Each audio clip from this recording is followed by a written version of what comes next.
So we have Deron Bayer presenting on Tulipmania. So I'm eager to hear this. Shall we get started? Okay, let's unmute you. Okay. All right, good. How's that? That's good. Hi, thank you all for coming to this Zoom meeting. It's in this strange new world that we're living in. I'm excited about doing this. I reached out to Margaret last week or so about the possibility of doing some sort of Zoom or remote history meeting about some topic. And in light of the events, unfortunately, I know a lot about stuff that's really morbid. World War I and II, and it's all a relative term. Believe me, I don't know as much as many other people. However, I tend to get attracted to things that have, for some reason, I don't know why, many historians fall into this trap. And I'm not an historian, I'm a history teacher, but we tend to get drawn to things that have a high death count. So Margaret and I were wondering if there was something that could possibly be a little bit more cheerful at this time. And I mentioned that I had known a little bit about this Tulipomania. The part of the reason for that is I'm Dutch. My mother's father was born in Amsterdam in the middle of the First World War. Holland was pretty much spared. The Germans decided not to roll through Holland. They didn't make that mistake again in World War II. And that's why my grandfather got out of Holland, ended up in America, and here I am. But much like, I don't know if you've ever seen that film, My Big Fat Greek Wedding. I really like that movie, but I always thought it should be called My Big Fat Dutch Wedding, because much like the father in that movie, my grandfather, ran around constantly reminding everyone how the Dutch had invented just about everything that's ever taken place.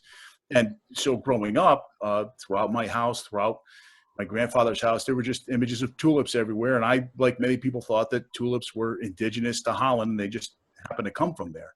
So I had an interest in this, and I had heard over the years about this tremendous tulip mania crash. And when that market crashed, it dragged down the entire Dutch economy. And I heard stories of terrible suffering by people, hundreds of people going bankrupt, the economy going into a collapse. My understanding was it kicked off something akin of a Great Depression in Holland.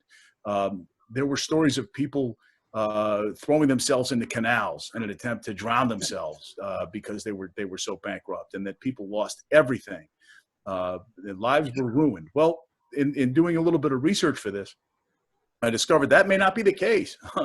One of the other frustrating things about history is discovering all the things that we thought we knew may or may not be true. So let's dive right into a little bit of background on this. When looking at some things about the tulips themselves, all I really know about tulips, having no horticultural skill whatsoever, I've tried to grow some tulips in my yard. The people who owned the house before us had planted some tulip bulbs, which I found out are deer candy. And I've spent a small fortune on repellents and gizmos to try to protect these tulips from getting eaten by the deer, which I'm unable to do. But I was trying to figure out, just exactly where do tulips come from, and some of the background that I had read in some other books led me to the Ottoman Empire. But even before that, the tulips come from this region of I guess you're going to call it the South Central Asia. This is a rather densely drawn map here. The Tianshan Mountains, which are, here's the inset, right between India, China. There's Kazakhstan over there. I guess they grow originally on the borders in the Piedmont area, the rolling hills that surround the Tianshan Mountains. Then, when you go to research things like this, you start peeling this onion and you learn all kinds of things about other places, which is what's fun about it. The Tianshan Mountains apparently are starting to become quite the touristy hotspot for adventurers, of people, mountain climbers, people who like to get up there and find challenging mountains to climb. These are incredibly difficult mountains to climb. They're very jagged and quite young mountains. But because they're on the border of Kazakhstan and China for centuries, no one's really gone there. And unfortunately, there are people starting to go there now. I say unfortunately, only because we've seen what's happened to Mount Everest with all the garbage and the human waste that's being left there. But I put this on my bucket list of places to go if I can ever get there, because just looking at some of the photos of this place, it's just breathtaking. Now, those aren't tulips growing there. I'm not sure what kind of flowers those are, but I found out that I don't know how to say that. Mount Bogda, I believe, was not peaked until 1981. A team of Japanese mountain climbers finally got up there in 1981 because, as you can see, I made a note there, the slopes are just incredibly steep. And if you have a few minutes to kill some time just looking up images of this place, the Tianshan Mountains, they're just breathtaking. Really, and a lot of people are trying to get there because of the fact that there's not a lot of people there. It's pretty pristine.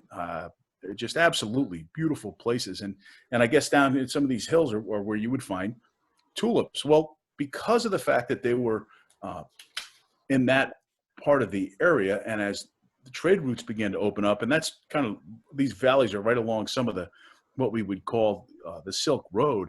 The Ottoman Empire were the first people, the members of the Ottoman Empire were the first people to be cultivating this bulb. And I was very surprised to learn some of the things that I did about the Ottoman Empire's role with the tulip. For example, this is the Hagia Sophia Mosque in Constantinople. And I've seen many, many pictures of the mosque itself and learned about the history of it, but I stumbled across a site that showed on the grounds of the mosque are tulips growing everywhere. And it's still a very important flower within the culture of Islam. There's a lot that the Muslims find beautiful. Everyone thinks that tulips are beautiful, obviously, but there's also some things that line up very interestingly with the Muslim religion and the culture of Islam. So, for example, here's just a little side note on things. This is Arabic calligraphy that has to do with, we'll start with the image on the right, is a tulip that is being drawn with the characters in Arabic for the word tulip. So that in many Islamic cultures, regions, areas, at different times, there have been prohibitions against representative art.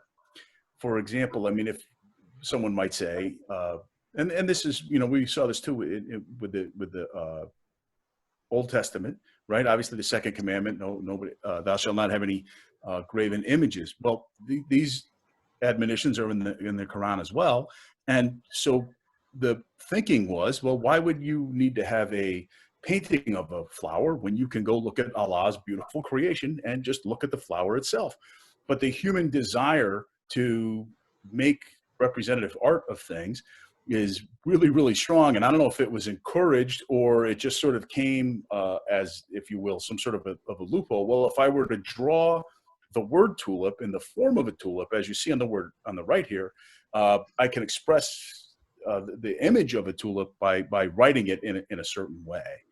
The other thing that is very important in terms of the tulip and Islam, another thing is that the characters that you would use in Arabic to spell or say the word tulip are also the same letters and characters that are used in writing or saying Allah. So there's a strong parallel there. And the other thing, a third thing would be that as tulips grow, as the stem shoots out of the bulb, and then the tulips start to open up, the weight of those petals will sometimes cause the stem to bend a little bit. And Muslim people would see this, Islamic people see this as a way of the tulip showing submission to Allah, the tulip's bowing its head, if you will. On the left is a poem about Allah, or I guess you might say a written prayer about Allah that's designed to be in the form of a tulip. Islamic calligraphy is an amazing thing. And at the high school, we spent some time studying this with the students, not a huge unit, but one of the things that I like to show them is some of the, if you have, again, some spare time to do some searching on this. And I didn't want to put another slide in here because we could easily end up down a very huge rabbit hole and go off in all kinds of directions here, is that if you were to search Islamic calligraphy and something like a bird, for example, you'll find some amazing renderings of birds having been written with the word bird in Arabic, or poems about birds. And the ones that absolutely blow me away, if you were to do a search on Islamic calligraphy and the word tiger, there's just some really mind-blowing, beautiful things out there. And you can have a lot of fun exploring all the different ways that this calligraphy works. So that going forward into the Ottoman Empire, as the trade routes opened up with the West in the 1500s, as global trade really began to boom and take off, the Europeans going all over the world were finding all kinds of things to trade with Eastern empires. This really began right around the late 1500s, early 1600s. But later, one thing that I also learned was that the Ottoman Empire actually has a time period called the Tulip Period, which was between 1718 and 1730. There was the end of a war in 1718 and another period of warfare that began around 1730. So it's about this 10 or 12 year period where there was a tremendous amount of peace, and the Ottoman Empire was beginning to reach out and have a rapprochement with Europe and become more engaged with Europe. And the trade, among things, including tulips, brought a lot of economic stability into the Ottoman Empire. So there's a whole time period within the Ottoman Empire that they call the Tulip Period. It was marked by peace and a lot of growth in terms of international exchange. So it's a very, very important part of Turkish history. Even today, I was surprised to find that if you look at this Turkish Airlines jetliner, there's a tulip there down on the fuselage. So if you were to go to maybe perhaps a big Turkish wedding, you might hear them talking about how they brought the tulip to the world. From the Ottoman Empire, the first time the tulip begins to show up in Europe, the first reports are that there's some people in Austria and Vienna that have tulips, and Dutch traders either bring them from Turkey or they trickle in through from Austria. And there are people in Holland who begin to cultivate tulips. This is one of the first. I'm not going to try to murder his name, Dela, which in Latin he's known as Carolus Clusius. He was a botanist and one of the first people to really break down tulips and understand how they grew. He's very much responsible for the spread of these things. From what I understand, he had a big problem with keeping people from stealing his tulips once they really began to take off. It became a status symbol for the upwardly mobile in Holland as their economy exploded. The Dutch East India Company and obviously we know that in the New World, where they were having colonies all over the place in Portugal, the Dutch middle class really began to explode, and tulips were one of the ways to express that wealth. And Charles had a problem where he had to keep continually bringing his tulips into his house to guard them because people would just pilfer his garden constantly. One of the things that he tried to get an understanding of was why these tulips would suddenly look amazingly different. And we're going to start with a little bit, some images here of Rembrandt tulips. These are so-called because painters spent so much time painting these tulips. And no one was really quite sure back in the early 1600s why these tulips would suddenly, the term is breaking. Why would the colors in these tulips suddenly break? And there were all kinds of theories about this. No one really understood how it would happen.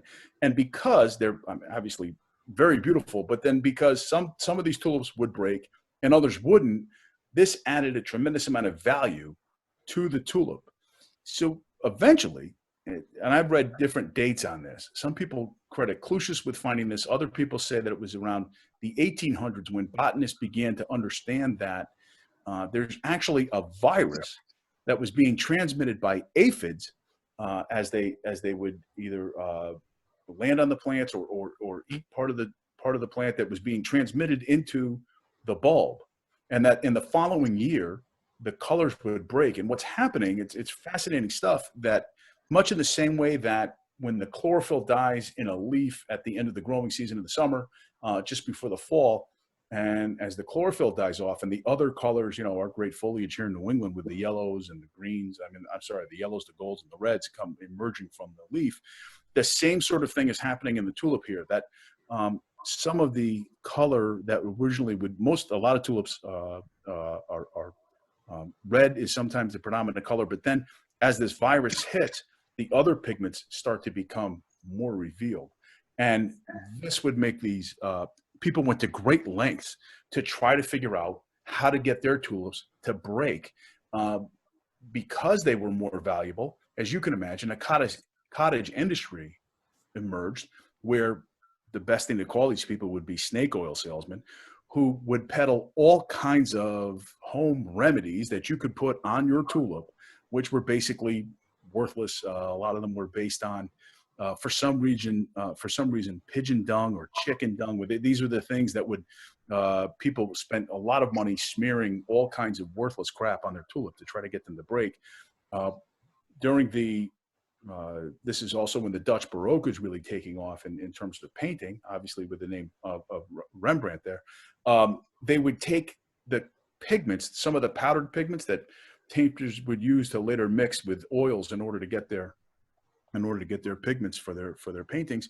They would take some of the powdered pigments and bury them, put them into the ground, and then plant the tulip on top of those pigments, hoping that somehow the tulip would absorb these things, and that must be what makes them break. That didn't work either.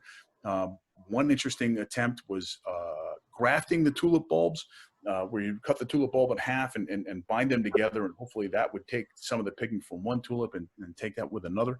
I'm not sure what that exactly does with the tulip, but it wasn't able to create the break in the way that they saw here. And it took until I think the 17 or 1800s when someone discovered that it was a virus that was transmitted by aphids. And I did read a quote in one source that I read where the historian said it probably, he thinks, one of the only times where a virus in a plant actually made it more valuable than less.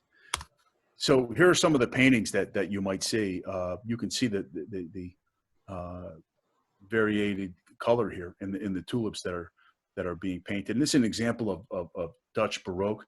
One of the things that's very popular with the Baroque Italian Catholic religious absolute monarchy reflection of the Baroque art period was this. I think the effect is pronounced chiaroscuro or chiaroscuro, where there's this really, the light source itself is sort of behind the viewer, but very strikingly, then whatever's being reflected is almost as if that's the light source with these very dark, deep, dark backgrounds behind that. So if you've ever seen any of the paintings of Caravaggio or Rembrandt themselves, this is by a guy named, I want to say it's Boulanger, I'm not sure. This is one of his most famous paintings, is Still Life with Flowers, and we can see these Semper Augustus tulips. This is from 1639, so this would have been right after the height of the tulip craze. Again, there's the chiaroscuro effect, the light source behind or above the viewer, but then the tulips themselves sort of becoming the light source. And Dutch Baroque not only reflects the things that people were obsessed with in terms of tulips reflecting their wealth, but also the fact that painting itself, artwork, people were competing tremendously in order to get, signs of their status, having their portraits painted or having wonderful works of art like this in their house. This is, from what I understand, the tulip that most of us see is the single early tulip, but there's some really other, I just went through and had just a blast looking up and learning about all these different kinds of breathtaking tulips. There are something like 15 major subdivisions within the tulip family, and then each of those divisions has a smaller subdivision with all kinds of Latin genus names and variations, to the point where there's something like hundreds of I want to say the number 700. I don't even know if it's that high, but so many different kinds of tulips around the world that are being grown, mostly in Holland. I don't want to say mostly, but they're still growing tremendous amounts of these. These fringed crispas, I think is how you say that. Some people refer to these as glass tulips, because apparently when you see these things in person, it's almost impossible to resist the urge, they say, to reach down and touch the edge of the tulip to see if it's actually made of glass. So some people have, in one site, referred to these as glass tulips, I think. I've never seen those myself. It's just amazing. And I mean, to look at I don't know if these parrot tulips look this way because of the virus, or they're just been cultivated to grow in this way. I don't know, but it's absolutely striking, the sorts of things that people can do with these plants. I don't know how to pronounce that. The Gregi tulips. I don't know. Just a different sort of a shape. It's really amazing. So as these tulips were being cultivated and people found them to be very popular, they sort of kind of worked their way into the Dutch stock exchange. The first ones formed in 1602, and the Dutch would be very proud to tell you that they invented the stock exchange. This was in a number of reasons, one of which would be that if the formation of joint stock companies was partly motivated by the fact that if an investor had one of his ships go down and everything on the ship was lost, people would get wiped out. So very simply, as a way to not to go too much into the economics of things, and I'm sure a lot of you listeners have some background in this, knowledge in this already, that, you know, we'll spread the risk out, and you can buy stocks in these ships or in these companies. And people began to speculate on tulips. However, a lot of the sources that I read would say that the Dutch Stock Exchange, here's a painting of actually the building where it was first founded. They did not deign themselves worthy to look at tulips. They kind of looked down their nose at this thing. And a lot of the trading was done in taverns or people's homes or wherever they could find a place where somebody would want to get together and create this small exchange of tulip futures. So the Dutch Stock Exchange itself sort of lent the atmosphere to be available that people would begin speculating on these things. So the first futures market started to become very popular, and I don't have 100 dates about exactly when it began, but around 1634, some people think that this began in 1634 due to the fact that the French began to take an interest in tulips, and the nobles and the bourgeoisie, if you will, in France, looking to show off their wealth, wanted to take a page from the Dutch and begin to use tulips as well. And now there could be some really important money made in terms of speculating on the tulip. It can only, you know, there's a 2-week window or so where the tulip blooms, and you're not sure about what kind of tulip you're going to get or if it's broken or not. So people then began to say, well, I have a tulip bulb. What's it look like? Well, we're not going to find out until next May or April or May. And if it's June right now, somebody came up with the idea that, well, why don't I sell you why don't we make up a contract for the price of the bulb? Some sources have said that they only needed 10% down for some of these contracts. And I've read in other places that there's not a lot of evidence for that. The 10% down on the contract is very reminiscent, from what I understand, about buying stocks on margin in the 1920s in the New York Stock Exchange. And that led to the collapse for a lot of people because they didn't have, you know, they were rich on paper, but they didn't have enough money when these stocks were called. And some of you alluded in our conversation before we started here about how these patterns keep starting again. And you would think that people would realize that may not be a good idea. But from my understanding, people started to then sell these contracts so that if a tulip was being sold for $100 with the first contract, someone might offer you $150 for that contract. And pretty soon, because their thought is, I can, if I sell it for 200, you know, look at all the money that I made, and I've only had to give up. I'm exchanging a piece of paper. And this began to peak all the way through 1636, and then it popped. That bubble popped in 1637. There's a couple of people who write about the fact that, look, this was a way for people without a lot of money to possibly get into a market and then parlay that money into some other greater investments. There's also some evidence that the Black Plague, here we are talking about and try not to talk about only talk about cheerful things, but there's some evidence a second wave of the Black Death was around at this time, that the plague was hitting Holland. And some historians have said that that would perhaps account for the fact that people were feeling that I needed to take a risk and that they might be involved in something that was speculative because, well, we all might be dead tomorrow. I don't know. Another reason that some people feel that the bubble burst was that when the plague got really bad in 1637, people were not healthy enough to go to the markets in order to trade their shares, and because people were dying and there wasn't enough money to be available, then the bottom fell out. Short selling had been banned in 1610. That's when you're making an investment and anticipating that it's going to collapse. So again, short selling was something that was already around in those days. And the tales of people losing everything and the entire economy collapsing,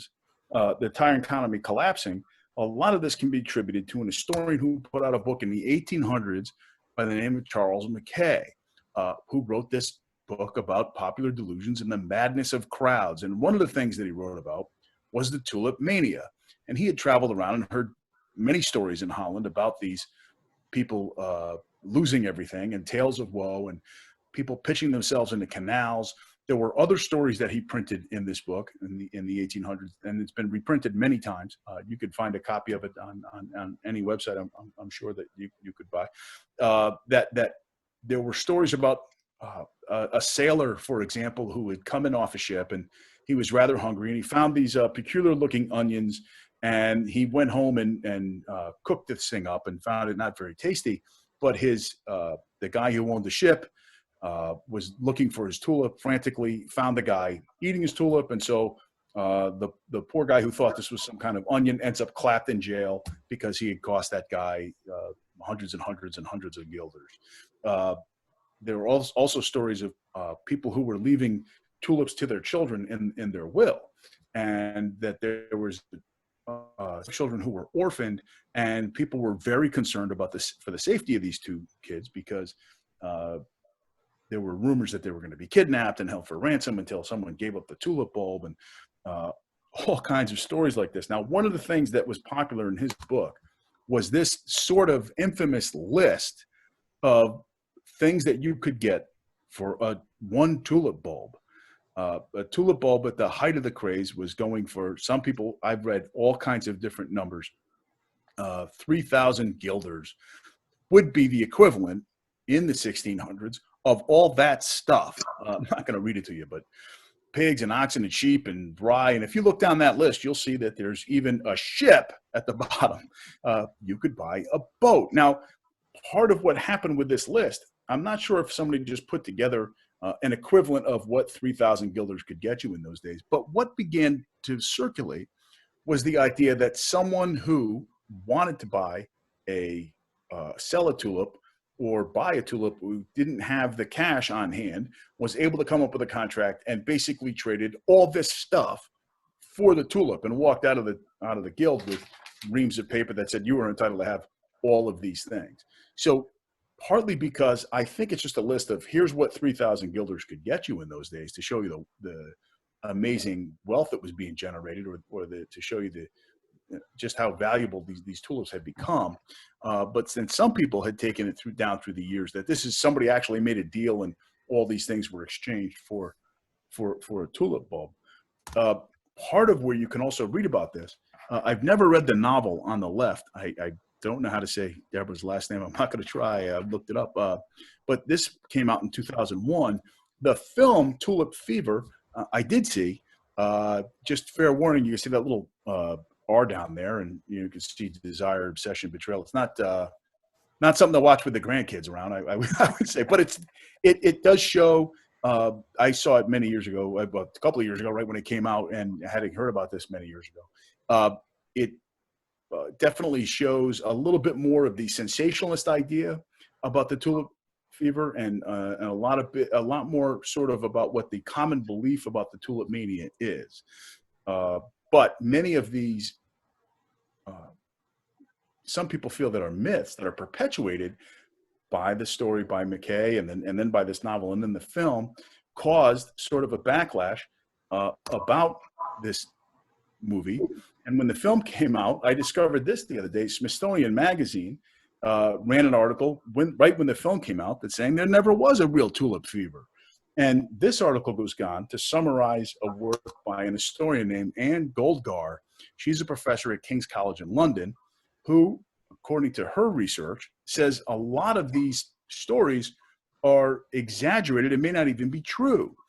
Holland in the 1600s is officially a Calvinist state. The Catholic Church was banned. However, there was not really a lot of enforcement of banning of the Catholic Church. There was a lot of the idea that, well, if you're going to have mass, you can do with it down in your basement as long as nobody knows what's going on. That's fine, especially if you're someone who's good at the business that you're good at. There wasn't a tremendous amount of persecution of Catholics as far as I understand that. However, there were people in a Calvinist society that really frowned on speculation. They saw the Tulipmania as basically an act of gambling. And we know that Calvinists believe that hard work is just fine if that's the way that you're making your living. And if you're making a very good living on it, then in fact, that's a fine way to show that you're one of the elect, that God would favor your hard work. And Calvinists, we know from those people that settled America, to work is to pray, and idle hands are the devil's playground. And the idea that a good, honest day's work is what the Lord would like from you. However, speculating on tulips and making money by passing paper around is not such a good way to make money. So they would put out a tremendous amount of pamphlets that found the tulip trade to be sinful. And therefore, a lot of the pamphlets that came out after the tulip market crashed were then exaggerating the stories as a warning to people not to get involved in this again. She found no documents of people drowning themselves. She found, again, you can see right there, only 37 people had spent more than 300 guilders, and she didn't find a lot of bankruptcies in the official records. So her understanding is that many people lost money. Some people may have been ruined, but it did not drag down the entire economy as was believed. And you can also see why people would sort of understand how this could happen. After our stock market crash of 1929, we saw that it helped kick off a global Great Depression. And so the idea that a bubble bursting can cause economic calamity across a system was widely accepted after the 1930s. So looking back at it, people would hear about a stock market bubble, a futures market bubble, and tulips, and then say, well, it must have really ruined the Dutch economy. Gould Gar feels that this is a lot of propaganda on the part of Calvinist preachers who really didn't want people engaged in this sort of activity. At the same time, Douglas French is a guy, and I found this on the Foundation for Economic Education. It's a screenshot of the page that I found, where, as you can see, he says it's not a myth at all. Douglas French went and did some research, and he said that he did not find official bankruptcy recorded, but he found hundreds and hundreds of lawsuits that people were filing against each other in trying to get back their money. And he felt that people were definitely ruined, and that it did have a huge impact on the economy. Excuse me. Enter Simon Schama, who is one of the great historians on the planet right now, Englishman. This is from his book, The Embarrassment of Riches, the Dutch Culture in the Golden Age. And I thought he just summed this up perfectly. I mean, if you've ever read, if you have a historian that you'd like to get into, his book on the French Revolution called Citizens, I thought was just amazing. He's also got a video series on the history of Britain. It's 3 or 4 DVDs. He takes you from all the way back from when the Angles and the Saxons were wailing on each other, going all the way up through British history into the present day. Just an amazing historian. But I really love that quote that he has there about for a little bit of money, the speculation, like all gambles, became quickly addictive. And he points out, this is one of the amazing things that he referred to, were these pieces of art. This guy, Vischer, I believe is how you would say that. This is from 1614. This is sort of a plate. It's in a book, but this would have been something that would have been published and sent around a little bit, kind of in the way that we might send gifts or memes around on our phones back in the day. Again, everything that's old is everything that's new is old again. And you know what I'm trying to say. Everything that's old is new again. There's really nothing new under the sun.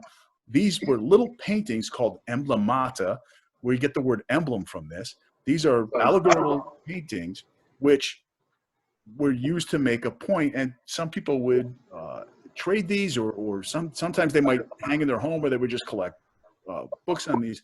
Van de Sinnepoppen translates basically into something for everyone. And then the phrase that's being painted just above these two tulips here is basically, a fool and his money are soon parted. So this is 1614. This is 20 years before the tulip mania really takes off. So Vischer here feels that he must, in 1614, feel that it's quite foolish for people to be spending all the money that they are 20 years before the mania takes off on things like tulips. I don't know. I spent probably more time than I should trying to figure out that if this phrase, a fool and his money are soon parted, if this was the origin of that phrase, or was Vischer using a common phrase and painting it about tulips. I don't know. I kept Googling this idea, and I kept coming back to either this meaning of the phrase, or I couldn't find if this is the origin of that phrase. But I thought that was pretty interesting, that there were people in 1614 who were already railing against this. So some of the other paintings that come out of this is really cool stuff. Hendrik Gerrit's pot in 1640, this is after the collapse, took many of the pamphlets that went out would be hand-drawn in sort of very sketchy black and white woodcuts, a sketch, and then artists would come along later and paint these things. So this is an allegory which is really quite beautifully rendered here with the wind in the sails, because a lot of these people were calling trading for these contracts a wind trade, because it was just, you weren't actually trading a commodity or a good or a service. You were trading a piece of paper which could easily blow around in the wind. And that's symbolized here by this land sailing vessel which is going on. There's Flora holding the tulip bulbs. And then there are very many different people here engaged in this. There's a drunkard there. You can see him drinking, tipping his glass back. There's a miser who's holding on to his gold.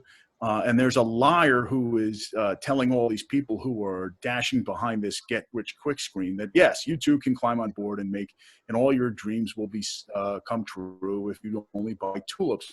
And some people feel that the tulips coming out of their head here be a little bit, and it's toward turns. This is not a great idea. They're right behind this sail. She's weighing, I assume, gold to see how much she's making on this. And there's the woman in the front is Hope, who is letting the bird of hope escape. And I don't know if that's good hope and bad luck. There's a two-headed figure. It sort of looks like maybe a Janus type figure. These are weavers and loom owners who have destroyed their trade and their lives in terms of chasing these vain hopes. And what you'll see over their head to the left of the painting is a church in the town where Paul was from, and he feels these people should be in church. They shouldn't be out chasing Tulip Futures. Here's one called Flores Foolscap from 1637, which is a little bit more damning of this trade.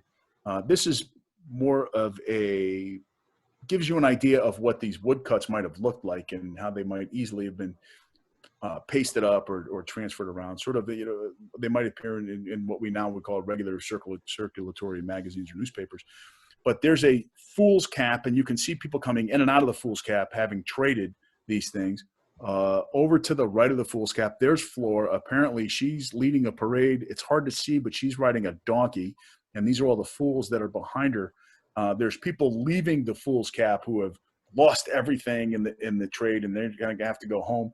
To the left, you see a gentleman. I think he's pouring the tulips, which might be now worthless, I guess, onto the ground. But if you look behind him, whoa, there's Satan standing right there, lowering a fool's cap over all of these people. So I think the message is really clear that this is something that there's nothing that comes, nothing, the money for nothing doesn't exist, and trading in the hopes of making money off of other people's tools is just not a smart thing to do.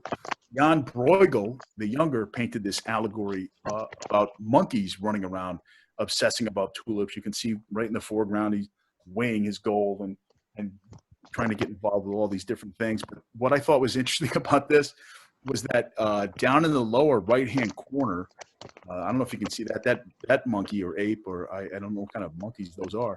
He's urinating on the now worthless tulips.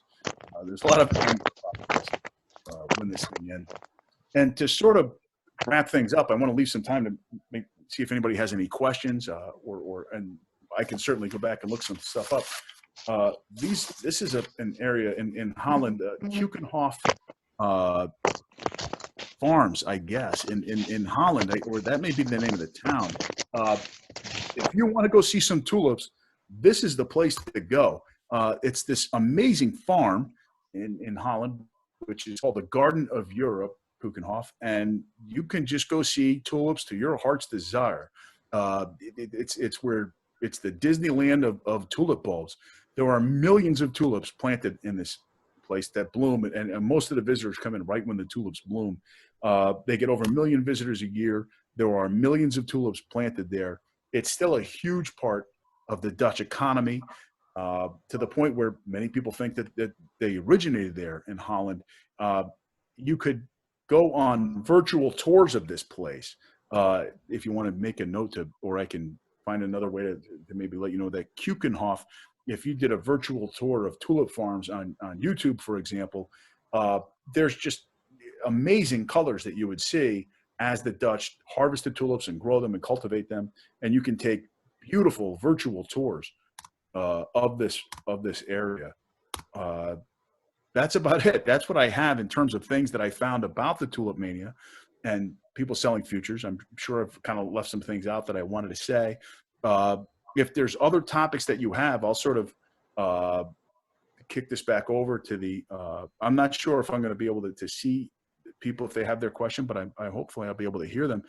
If you have other questions about this that I could go back and maybe answer for you, clarify something, or if there's another topic that you'd like, please let me know. But having said that, if there's any questions or comments or things that you'd like to ask me or tell me, I'd be glad to sort of open the floor for that.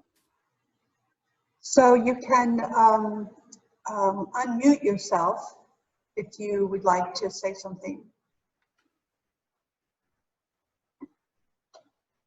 So this is Karen. Hi. I am myself. Thanks very much. This was really fascinating. I was quite unaware of any of this. Like that's good. Most people, I thought that tulips came from Amsterdam. I do know, I believe that Keukenhof not only is a garden, but it's a market for tulips. I have a sister-in-law in Surrey who was a buyer for a garden center, and so she would go and buy tulips from Keukenhof. But really fascinating. I love the idea that they sort of roamed from the Tianshan Mountains through Turkey and then found their way to Europe more generally. So thank you. This was really great. Thank you. I appreciate that. Anybody else? Any other comments or questions? And please, if you think there's something that I may have not explained as clearly as you may know, please let me know. There's teaching high school history is a lot of fun. Unfortunately, it's hard for me to get into the economics of things beyond the supply and demand and those concepts. So there are things about the stock market that I don't understand very well at all. So if I've misspoken on anything, or maybe in terms of the tulip that you may know, please let me know. Are we good then? Is that it? I thought it was very interesting too. I didn't know any of this. It was fascinating. Any other comments, or are we ready to end the meeting? All set? Okay, thank you very much, Darren. It was Okay. really an interesting afternoon. Thank you. Excellent. Thank you very much.